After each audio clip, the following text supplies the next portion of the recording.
Correct రాంగా ఆమెకన్నా profession ఆ అమ్మాయి చేసుకుంటుంది. ఆ అమ్మాయి ఇష్టం, ఆ అమ్మాయికి రైట్ ఉంది. మీ అబ్బాయికే ఇష్టం ఉన్నప్పుడు ఇంక మీదే ఉంటుంది. నేనేమంటున్నాను, ఆ అమ్మాయి ఇష్టం, ఆ లైఫ్. ఓకే, అంటే ఆ అమ్మాయి ఇష్టం అనే దానికంటే కూడా మీ అబ్బాయికి నుంచి అబ్జెక్షన్ లేదు, సో వాళ్ళు సజావుగా సాగుతుంది. కానీ ఇక్కడ ఆ అమ్మాయి అంటే సజావుగా తాగేసాటేమో మేమును ఏమైనా డిస్టర్బెన్స్ వస్తే మీరు డిస్టర్బ్ చేస్తున్నారు. మీరు అసలు డిస్టర్బ్ మేము నేరస్తులు అన్నట్టుగా మాట్లాడుతున్నారు మీరు. ఇప్పుడు నన్ను నిలదీయటంలో నాకు అర్థం కాల. నేను మిమ్మల్ని మీ అంతరార్థం ఏంటో నాకు అర్థం కాదు. నన్ను నిలదీస్తున్నారు మీరు. కాదు అబ్బాయి వ్యభిచారం చేశాడని. మా అబ్బాయి కాదు సార్, మీకైనా నాకైనా కన్ఫర్మేషన్ లేదు వాస్తవంగా చెప్పాలని.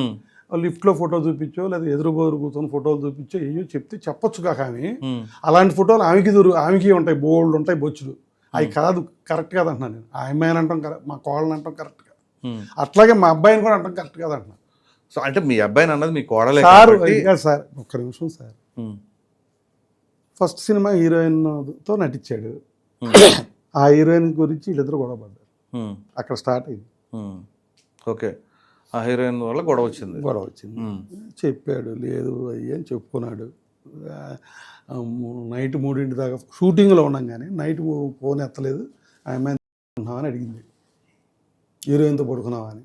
బాబు లేదు బాబు అని అలిగి ఆ అమ్మాయి ఎక్కడో గుంటూరు వెళ్ళిపోతే మళ్ళీ ఇటు షూటింగ్ మానేసి గుంటూరు వెళ్ళి ఆ అమ్మాయిని బతిమాలుకుని ఓకే నేనే తప్పు చేయలేదని ఒప్పించుకుంటే వాళ్ళ కాంప్రమైజులు మనకి 1-2 ఇన్సిడెంట్లు చెప్పారు కాబట్టి చెప్తున్నాను. నెక్స్ట్ సినిమా వచ్చింది. నెక్స్ట్ సినిమా హీరోయిన్ని అసలు మేమే ఇంట్లో పెట్టి పడుకోబెట్టామని 3 రోజులు ఆ అమ్మాయితో కాపురమే పెట్టేశాడని, ఆ అమ్మాయితోనే ఉంటున్నాడు అన్నట్టుగా చెప్పింది.